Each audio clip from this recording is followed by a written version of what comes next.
Hello, K-Squid listeners. It's every other Sunday again, and you're listening to Sustainability Now, a bi-weekly K-Squid radio show focused on environment, sustainability, and social justice in the Monterey Bay region, California, and the world. I'm your host, Ronnie Lipschutz. Can protection of the environment coexist with economic development and growth? There's been a long-standing debate over this question, with optimists arguing that it is possible to green the economy through technological modernization and careful management of natural resources. Pessimists argue that while air and water in the United States might be cleaner than 50 years ago, we continue to destroy land forests and waters in the reckless pursuit of more growth. My guest today is an optimist on this question, Larry Selzer, President and CEO of the Conservation Fund, a Virginia-based nonprofit that buys land for conservation and promotes sustainable economic development. The Conservation Fund works with public agencies to acquire land and hold it until the agencies are ready to purchase it back. And the organization focuses on protecting working forests and farms, which provide clean air, clean water, and jobs for rural communities. Larry Selzer, welcome to Sustainability Now. I'm thrilled to be here. Why don't we start with some background on the Conservation Fund? What is it? When was it established? What does it do? Who are its supporters and funders? The Conservation Fund is a unique institution across the American landscape. We're a national nonprofit and the only nonprofit in the country that's chartered for both land conservation and economic development, and working at that interface between business and environment, trying to balance economic return and environmental protection is where we like to play. Our primary business is buying land on behalf of public agencies at the federal, state, and local level. They come to us having identified their priorities, and then we use our balance sheet. We're like the investment bank for conservation, and we acquire the properties that they have targeted. We hold them until the public agencies are ready to buy them back from us. And then when we sell them to the public agencies, we can take our money and put it into the next transaction. And so our balance sheet is a revolving pool of capital that in perpetuity will protect land across the American landscape. Well, you've answered almost all of the questions that I had, but so what's your background? How did you come to be CEO and president of the fund? And what's your experience in the environmental and conservation movements? Well, I grew up in Connecticut on the ocean. We lived in a little town called Milford and on Long Island Sound. And from the time I was very young, I wanted to be a marine biologist. Most of my waking hours when I wasn't at school was spent at the beach. It was a rocky beach, and we were either catching bait to go fishing or we had bait and we were fishing. I was very lucky after college that I got to be a marine biologist, and I worked at a private biology research station in southeastern Massachusetts called Manomet Center for Conservation Science. Mm-hmm. And when I joined, it was right after Ronald Reagan had proposed opening up the outer continental shelf and the East Coast for oil and gas exploration. The New England states hated that idea because they were afraid that an oil spill would destroy commercial fishing and tourism, two of the biggest industries for the New England states.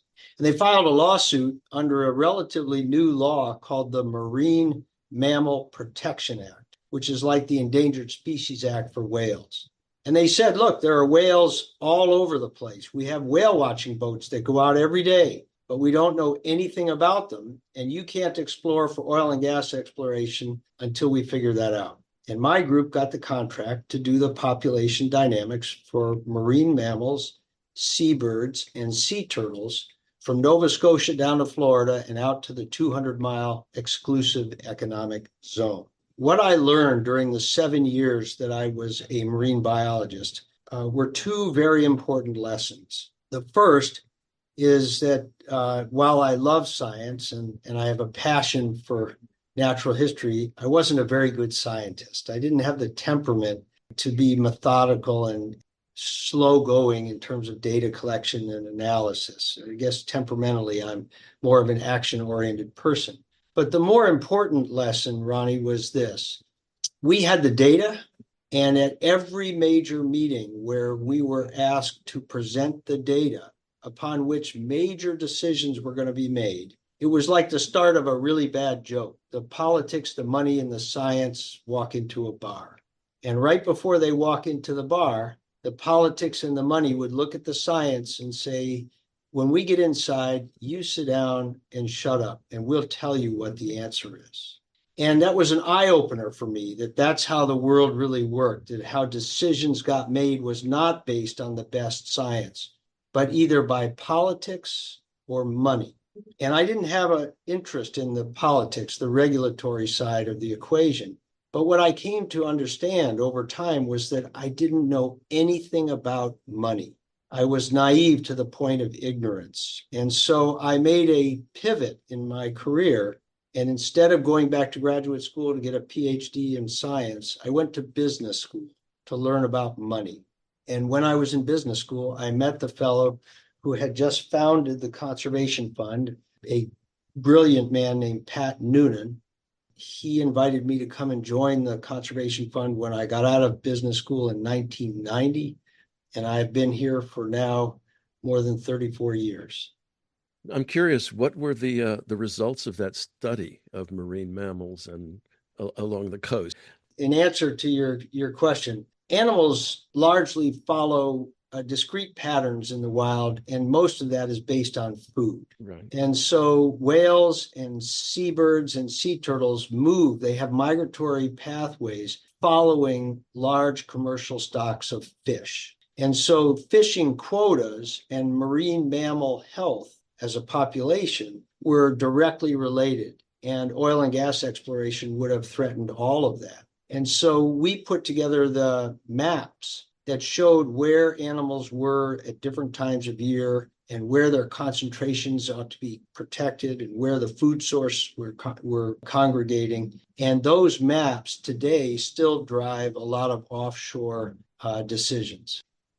To generalize, we have an adversarial relationship between industry and government. And regulation is designed to provide the rules of the road, the guardrails, if you will, within which the economic system can operate and succeed. And so regulation comes from political will, but it also comes from economic necessity. And so there's always this push me, pull you. And sometimes the free enterprise system is out in front and regulation needs to catch up.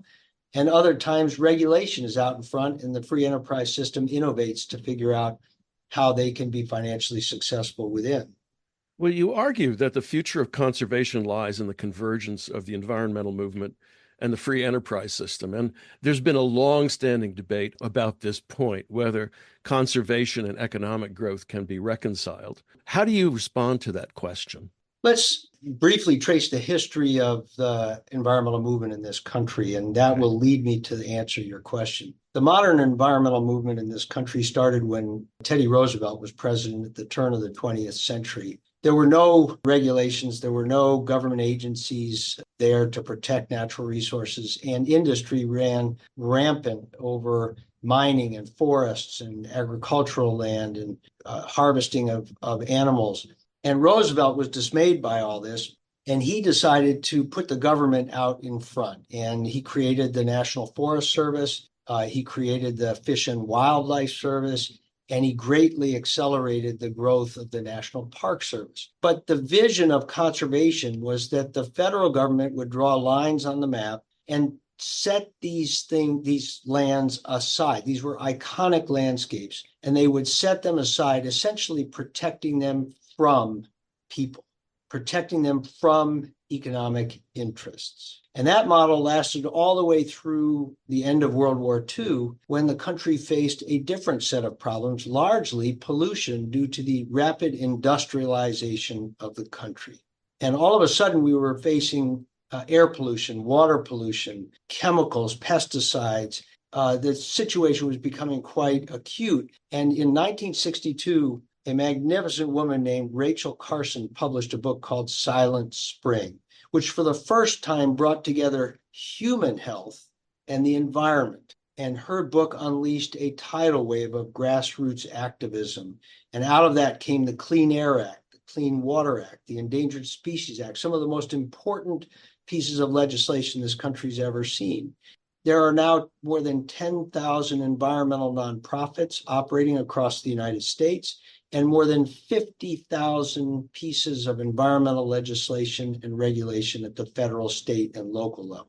And that really was the second wave of the environmental movement in this country. If Roosevelt represented the first, Rachel Carson represented the second.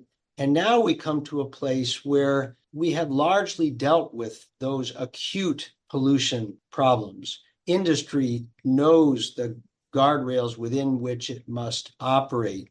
And we face a different challenge, which is how to grow the economy, how to accommodate what is projected to be 600 million people in this country. How do we make an energy transition that will require a massive amount of infrastructure to be built and deployed across the landscape? And these challenges can't be done by, or cannot be addressed by government alone, because they involve private lands and financial resources that only industry can marshal. They can't be dealt with by philanthropy alone, because there isn't enough philanthropy and it can't mobilize fast enough. The only way that we're going to bring the innovation and the capital to bear on climate change, clean water, biodiversity loss, all of these food security, all of these major issues, is by bringing together two of the most powerful forces that this country's ever seen. And that is the environmental movement and the free enterprise system. We need the energy, the innovation, the sophistication, the speed, and the scale of business to come to bear on the challenges of the environmental movement, whether it's climate change, water quality, food security, or biodiversity. If I hear you correctly, the free enterprise system does imply greater access to natural resources as the sort of sine qua non for economic growth. The free market, unfettered, is a disaster in terms of outcomes, and precisely because of the tragedy of the commons. If nobody has to account for the cost to the environment, to nature, to clean air, clean water, or species diversity, then we will lose all of the above. And so what I'm talking about is a convergence of the best of the free market with the best of the environmental movement. Mm-hmm. Regulation has to be a strong part of that. Let me give you an example. And I'm going to use our work in forest conservation across the United States. It wasn't that long ago that almost all of the large intact working forests, and by working forest, I mean forests that are being harvested. So fiber is being taken off. These lands are on the tax rolls. They provide jobs to 2-3 million people across rural America. But it wasn't that long ago that these forests were owned by vertically integrated pulp and paper companies. Essentially, they owned the forest to guarantee wood supply to the mills. And in the mills, they either made paper or boxes or 2x4s, whatever it was. And they sold that for high profit. Beginning in the 1990s, there were some structural changes in the forest products industry, and essentially almost all of the vertically integrated pulp and paper companies sold their forests. It was like a tidal wave of disinvestment, if I can use that. And it happened at such a speed and such a scale that the environmental community was able to secure almost nothing in terms of permanent conservation. When that first wave of sales took place, 20 million acres was lost right off the top, converted out of forests into housing developments, shopping centers, industrial parks, what we call euphemistically higher and better use lands from an economic standpoint. 90 million acres of land was sold. It's the largest transfer of private lands in the history of the United States, and we lost 20 million right off the top. So now we have 70 million acres, which was interestingly purchased by a new set of buyers, and these were pension funds, university endowments, who began to view timber as an asset class. And so they would aggregate capital, they would buy these forests and manage them. The good news is they bought 70 million acres of forest. There's still forest. The bad news is they would organize their capital in 10-year increments. And at the end of 10 years, they would have to return capital back to the investors with maximum returns. And the way they did that was by liquidating the forest and subdividing it for housing, shopping centers, and industrial parks. And over the last 20 years, we have lost another 20 million acres of forest. And we continue to lose 1 million acres of forest every year in this country. There's 50 million acres left. The 50 million acres of large, intact, working forests have been analyzed, and roughly 10% of that is of high conservation value. That's 5 million acres. Well, if you impute a value of, let's say, $1,000 an acre, that's an extraordinary sum of money, more than philanthropy has ever put forward, more than the government could ever put forward. And frankly, there isn't the political will to buy 5 million acres of forests and take it away from economic activity.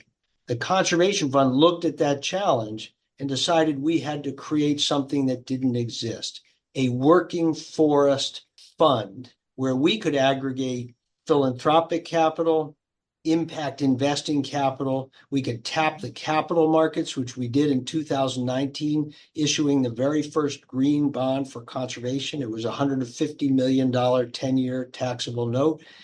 And we started competing for these forests when they came on the market. Most of them are sold at auction. And we have now passed an incredible milestone of acquiring 1 million acres of working forest. As a nonprofit, we're one of the largest timberland owners in the country. All of these forests are on the tax rolls. All of them are still being harvested, but in a sustainable fashion. All of them will be returned back to the private sector after we have put a permanent conservation easement in place. That's a deed restriction that says these properties can never be subdivided. They can never be converted out of forestry. They can never be over-harvested, but they can serve as working forests, which yields 5, 6, 7% annual returns. And that's an example of bringing together the best of the free market with the best of the environmental movement. We borrowed the skills, the tools, the ability to move quickly with scale and sophistication from the markets, but we deployed the capital we were able to use purely in this new brand of conservation that says that we need to protect these lands as economic assets. Otherwise, we're condemning these rural communities to death. Many of them exist only because of the forest products industry over the last 100 years. We're maintaining the tax base. We're maintaining jobs, 2 million jobs that can't be exported overseas, but we are protecting the public interest values of intact forests, clean air, clean water, habitat for wildlife, opportunities for recreation, sinks for carbon to address climate change. And so we're bringing the free enterprise system and the environmental movement together in a unique way, redefining conservation for the future that can operate at scale. You're listening to Sustainability Now. I'm your host, Ronnie Lipschutz, and my guest today is Larry Selzer, President and CEO of the Conservation Fund, a Virginia-based nonprofit that buys land for conservation and promotes sustainable economic development.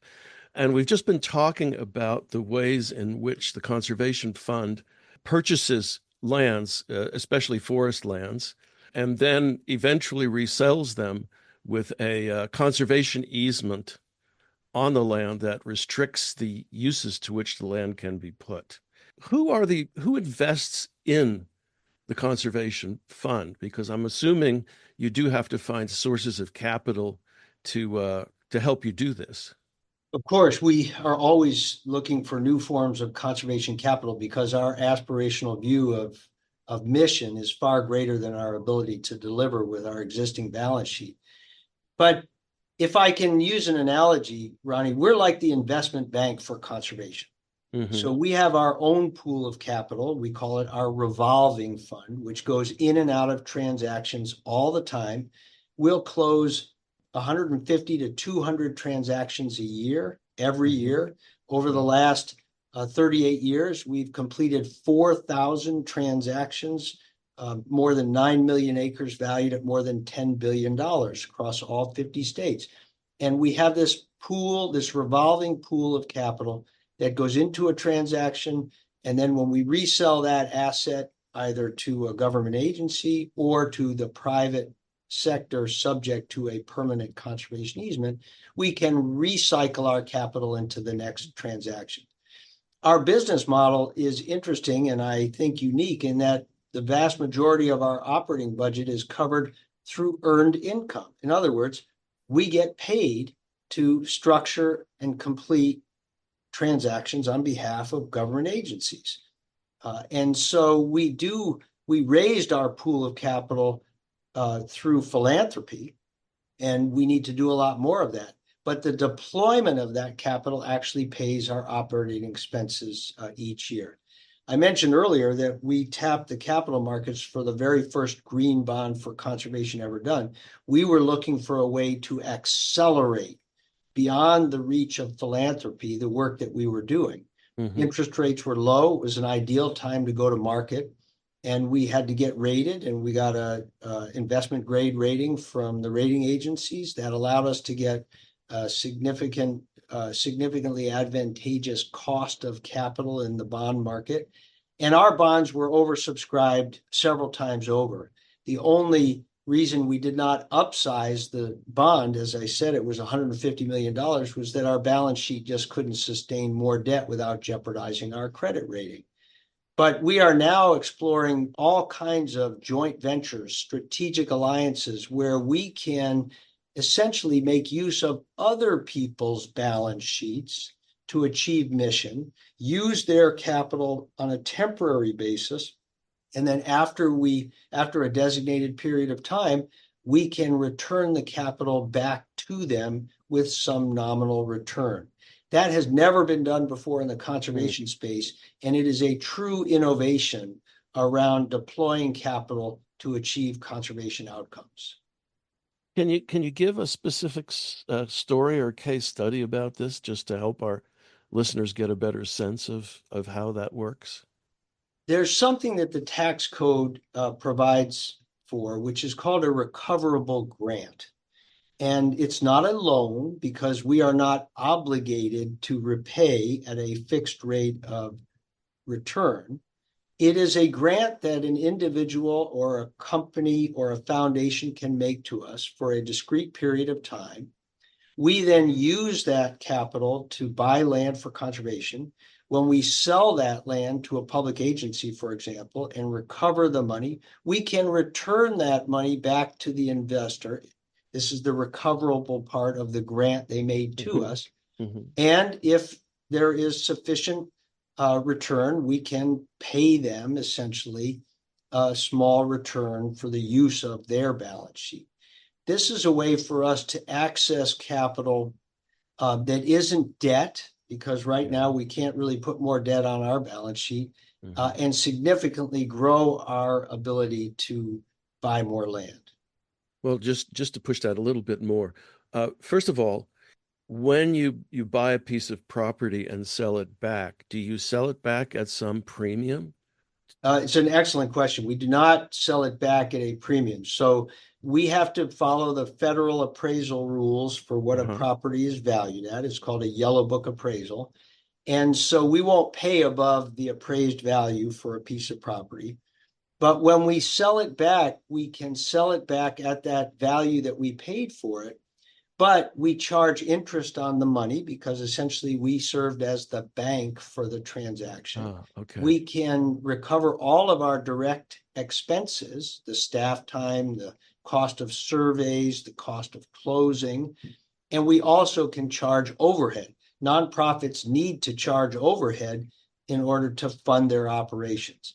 And it is that pool of money above and beyond the actual sales price that we can share with someone who allows us to access their balance sheet for a discrete period of time. Of course, the market assessment depends on the potential uses of the land, right? So the implication is that the land will remain restricted no matter what. I mean, it's basically, if you're doing the assessment, say it's a piece of land that's not too far from a city, because that's where development would take place, right? The potential. This is a problem with farmland too, as I'm sure you're aware that there's more money to be made in selling off farmland than in farming, by and large. So the assessment does not take into account, or does it, the potential alternative uses of the land when you're buying it.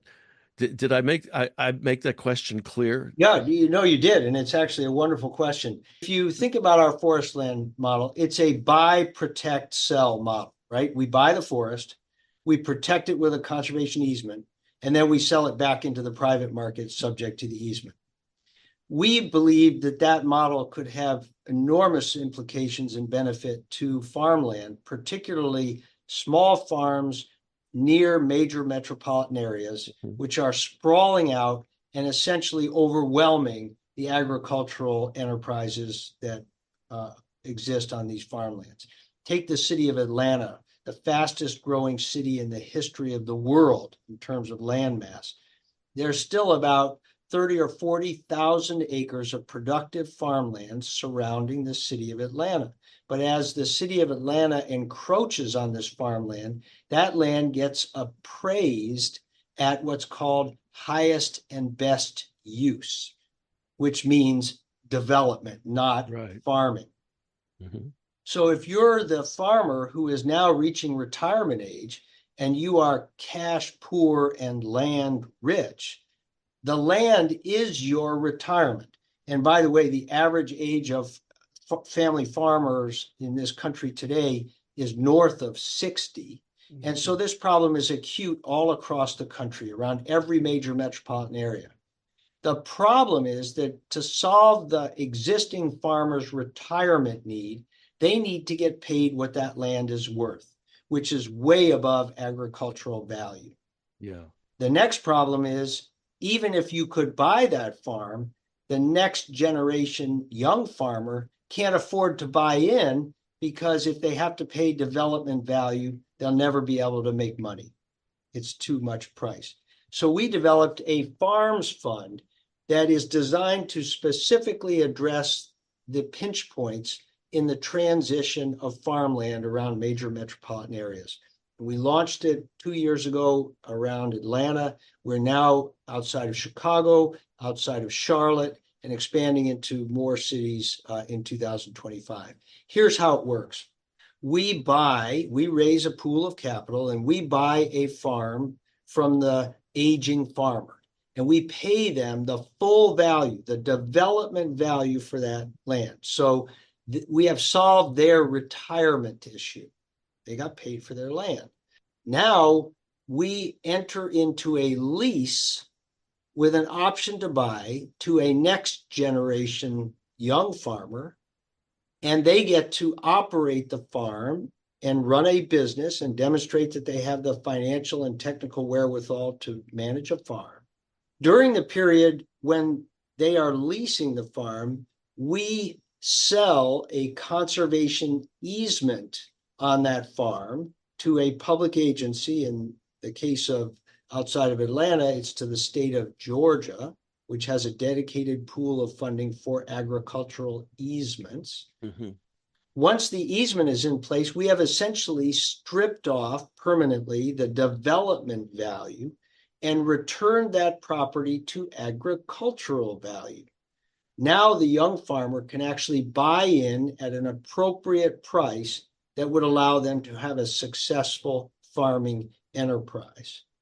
And the fact that they have managed the farm for 5, 6, or 8 years gives them a track record that they can now go to the bank and borrow the money to buy the property from us. So we have solved the retiring farmers problem. We have solved the asymmetry in value between development and agriculture using conservation easements. We've solved the lack of credit worthiness by the next gen farmer because they've managed the farm for 6 or 8 years and they have a track record they can take to the bank.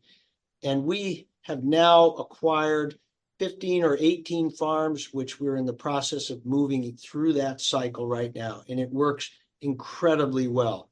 And so this is another example of using the tools of the marketplace and converging them with the passion and the vision of the environmental movement to achieve an outcome. That raises a whole set of questions. So the conservation easement, the value of that is equivalent to the difference between the value of the land for farming and the value of the land for development. Is that correct? That's correct. So the way you arrive at the value of the easement is you do two appraisals. You do an appraisal as if the land was going to be developed. Right. That's called HBU, or higher and better use.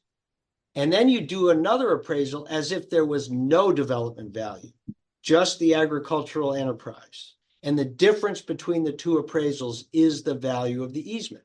Now, on a farm that's near Atlanta, the value of the easement might actually be 60 or 70% of the value of that land. Oh. If you're in a forest in north central Maine, it might be only 30% of the value of the land. And so it depends on where the land is and what the development pressures are. But that way you arrive at a discrete value for the easement that you can either fundraise or use government funding to acquire. Does this differ from what an agricultural land trust does? Agricultural land trusts largely are working off of donated conservation easements. Mm-hmm. They rarely have the capital to move at scale and at speed. Mm-hmm. And we want to take this to be a national program. Now, a key component of this is we believe that the strongest infrastructure for this kind of work is a partnership between a national organization that can mobilize capital and move with scale and sophistication and speed, with local organizations that may hold the easement, that may help the farmer after our transaction. And so we are very partnership oriented. We don't intend to supplant or push aside local partners who are doing great work. We want to bring them additional resources and scale their ultimate mission outcomes. You're listening to Sustainability Now. I'm your host, Ronnie Lipschutz. My guest today is Larry Selzer, who is president and CEO of the Conservation Fund. And we've just been talking about an interesting approach to the protection of farmland, which I'm not going to go over again because it's a long story, but it sounds quite interesting in terms of how it works. Now, are you doing this with your internal funds, or have you gone out and solicited investors or supporters of this project? Both internal and new capital that we're trying to raise. So we launched this Farms Fund. We launched the Forest Fund with internal capital. But as the program scales, we need to secure additional new forms of conservation capital. The interesting thing, as we talked about earlier, is it doesn't need to be straight up philanthropy where people just give us money and it's ours forever. They can actually just let us use their money for some period of time to achieve mission outcome. And then because we are rolling into and then out of these projects, recovering the principal, we can give them their money back. And so it's a unique business opportunity that sits in between market rate investments and straight up philanthropy. And so we're really excited that this is an opportunity to mobilize capital at a scale that has not been done before, because people don't have to make the permanent decision to give their money away. They can just let us use it. Now, of course, philanthropy is critically important. There are times when we need to leave money in the transaction. We need matching funds. And so we're always looking for a balance between this impact investing and philanthropy, and all of that fuels our growth. Do you have any plans to expand to California? Actually, we do. And Washington State, the Midwest, around Austin, Texas, all of these are areas where there are extant acres of farmland, mostly not corporate farms. You know, a lot of farmland has transferred into what I would call industrial or investor ownership. We're talking about, frankly, an endangered species in this country called the family farm. Right. But culturally and economically, these are critically important for communities and for landscapes. And those are the geographies, and those are the situations where we think we can add real value. All right, let's switch topics here. I'd love to go pursue that one further, but um, now the fund runs what are called compensatory mitigation programs for habitats threatened by various development activities. Can you explain what that is and how you do that? Sure.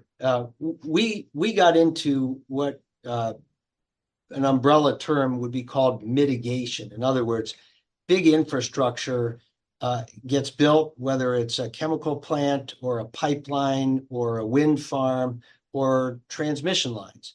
Big infrastructure gets built, crosses a lot of land, it impacts a lot of land, and sometimes important resources are impacted negatively. It could be endangered species, it could be wetlands, water quality, streams, whatever it is.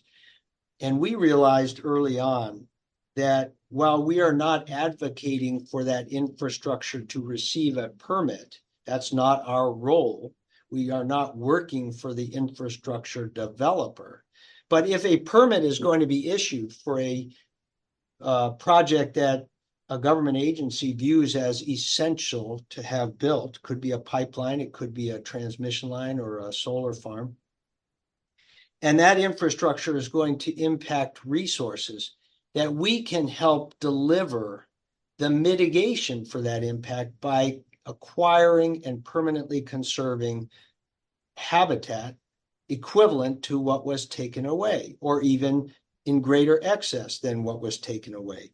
And over the last 15 years, we have mitigated for a lot of big infrastructure projects, and we have been able to protect several 100,000 acres of essential habitat in the process. Nearly $400 million of new conservation capital that otherwise would not have been available because it's private funding. It's not government, it's not philanthropy. And we have added that to the mix to protect these important lands. The most interesting part about this, Ronnie, is if you take that equation and project that forward to the energy transition that we need in this country to address climate change. The scale of the infrastructure that we're going to need to transition to renewables away from fossil fuels is staggering. The Inflation Reduction Act contemplates nearly 1 million miles of new transmission capacity, nearly 100,000 miles of new pipelines to capture carbon dioxide and transport for underground storage, new mines for critical minerals to electrify transportation and industry. It's going to impact hundreds of millions of acres of land across this country. Having said that, we are now in a biodiversity crisis in the United States, frankly, across the entire globe. But in the United States, we're losing species at an accelerating rate. To address the biodiversity crisis, we're going to need to protect millions of acres of new land.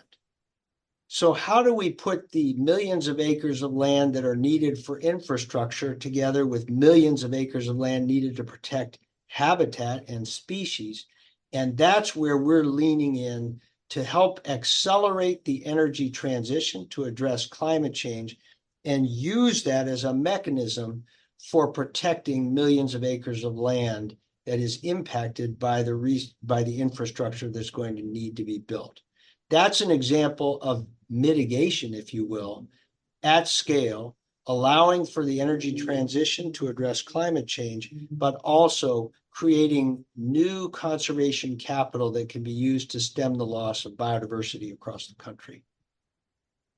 Well, how do you identify and select the land that is going to be put aside as compensation, mitigation compensation?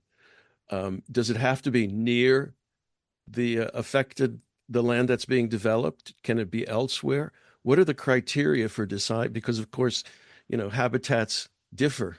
So I'm sort of wondering, what are the criteria for doing something like that, identifying land and selecting it for protection? Yeah, it's a terrific question. So in the mitigation space, there are two forms. One is a regulated form called compensatory mitigation.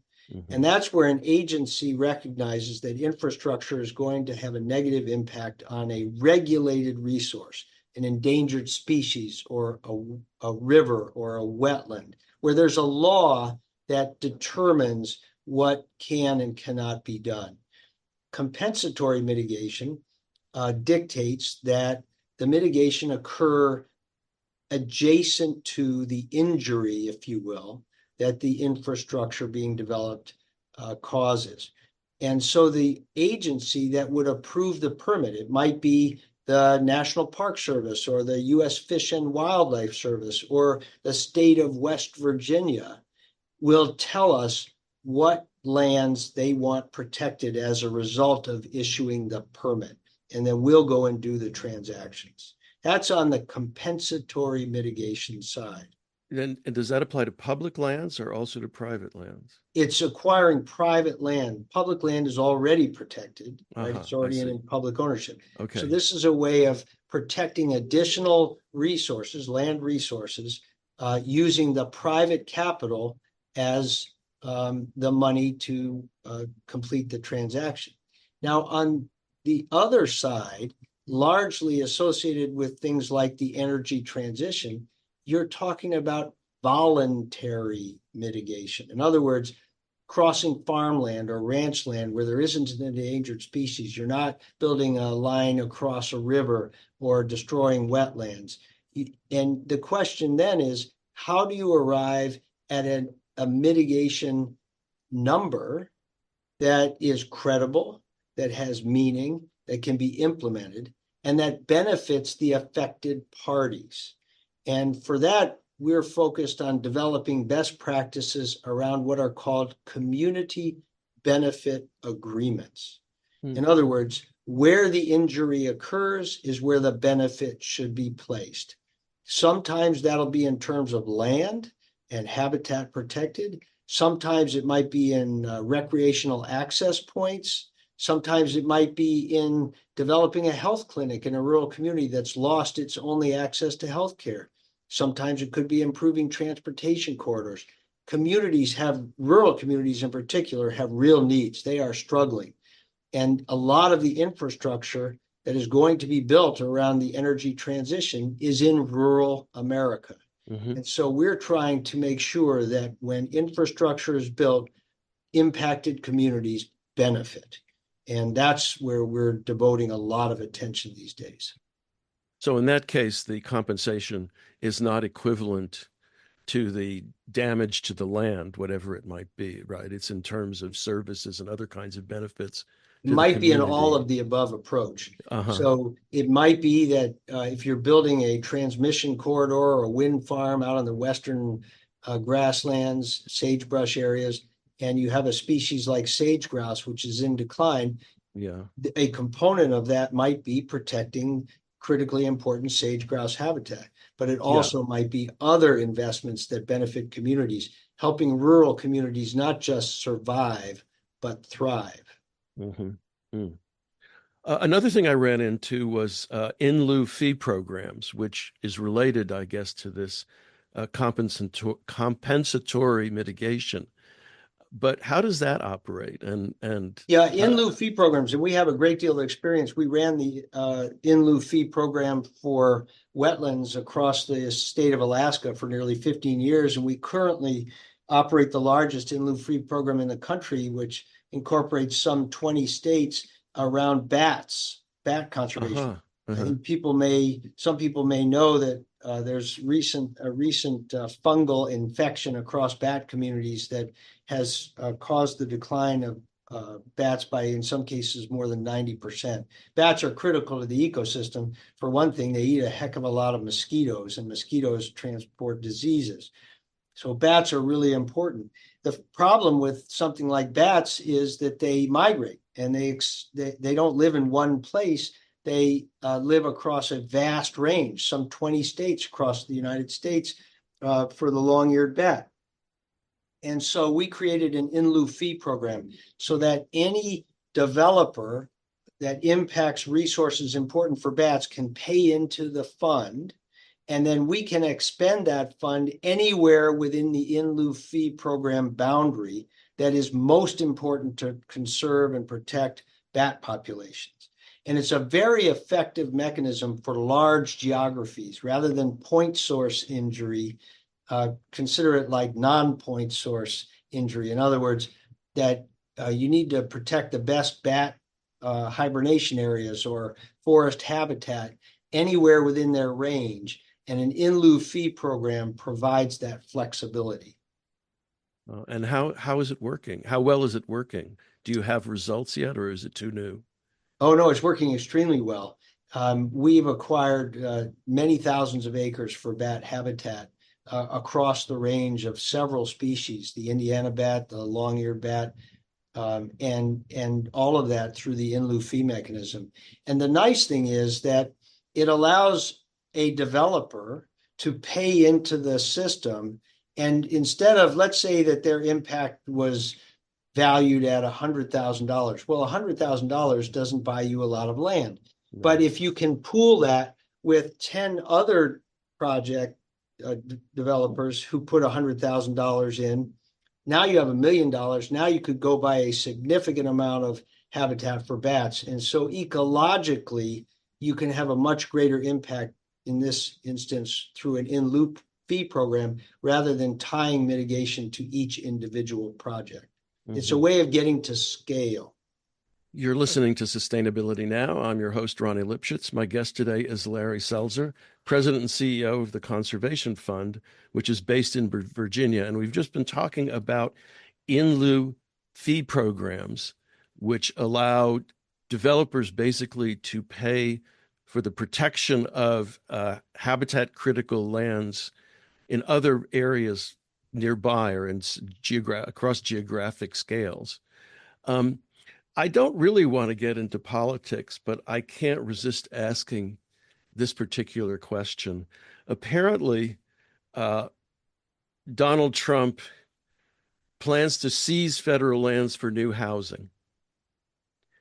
And, you know, I know this is not quite within your bailiwick, and maybe you don't want to say anything about it, but does it make any sense at all? Well, in anything, there's a kernel of truth. First of all, the president doesn't have the right to seize, no president has a right to seize lands and convert it to housing. If the land is owned by the American people, it would take an act of Congress to do so. Mm-hmm. Lots of promises get made in campaigns that are either untethered from reality or will never take place. Having said that, Ronnie, there's a very interesting situation, and I'm going to go to Nevada to describe this. But let me just say this. Affordable housing in the United States is in crisis. And as outdoor recreation continues to grow, and particularly after the pandemic, it's now a $1 trillion industry across the United States, outdoor recreation. And it is tied to public lands where people want to go and recreate.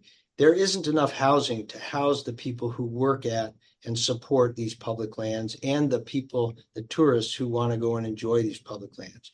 And so as a nation, we really need to address this. And the conservation community needs to take affordable housing seriously. If we want these lands to be managed appropriately, we want to be able to go and recreate there, then we have to take care of the people who are stewarding these lands, who live and work and want to raise families next to them. In Nevada, the Bureau of Land Management, which is the largest landowner in the United States, I think it's almost 200 or more than 200 million acres of land, mostly in the West, owns a lot of land that has very little to no ecological value. Now, they also own millions of acres of land that is of exceptionally high ecological value. But in and around the city of Las Vegas, the Bureau of Land Management owns lots inside the city of Las Vegas, inside Clark County, right adjacent to the city of Las Vegas. You can't tell me that those lands have any ecological value. They're surrounded by casinos. Mm-hmm. Logically, they ought to be developed for something important. And when Harry Reid was in the Senate and the Senate Majority Leader, he passed a law called the Southern Nevada Public Lands Management Act, which allows the Bureau of Land Management to sell those non-conservation lands. It's not a big number in terms of acres, but a very high dollar value. And those lands can be sold to support, for example, affordable housing. There is more public land surrounding the city of Las Vegas than anywhere else in the lower 48. There's 16 million acres of public land. People go there to visit public lands. And yet there is almost no affordable housing that the workers can stay in. To me, that's an example of slightly decreasing the federal estate, selling off land, but upgrading the quality of the federal estate, because the money that is raised by selling those in-town lots is then used to buy high conservation value land. And in the meantime, those lots can be used for other publicly important issues like affordable housing.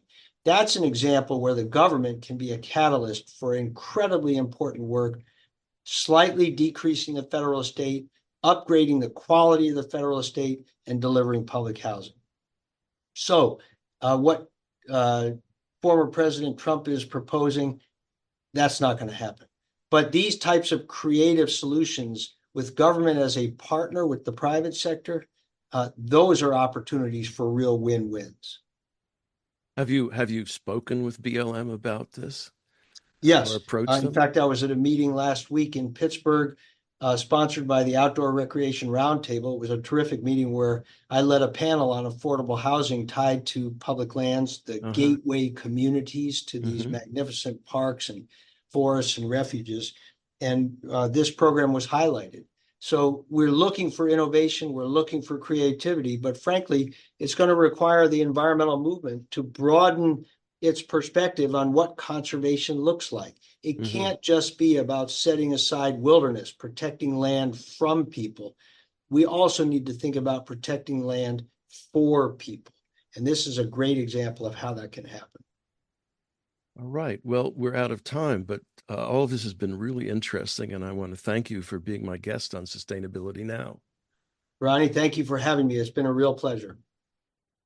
You've been listening to a Sustainability Now interview with Larry Selzer, President and CEO of the Conservation Fund, a Virginia-based nonprofit that buys land for conservation and promotes sustainable economic development. If you'd like to listen to previous shows, you can find them at ksquid.org/sustainabilitynow and Spotify, YouTube, and Pocket Casts, among other podcast sites. So thanks for listening, and thanks to all the staff and volunteers who make K-Squid your community radio station and keep it going. And so until next every other Sunday, Sustainability Now.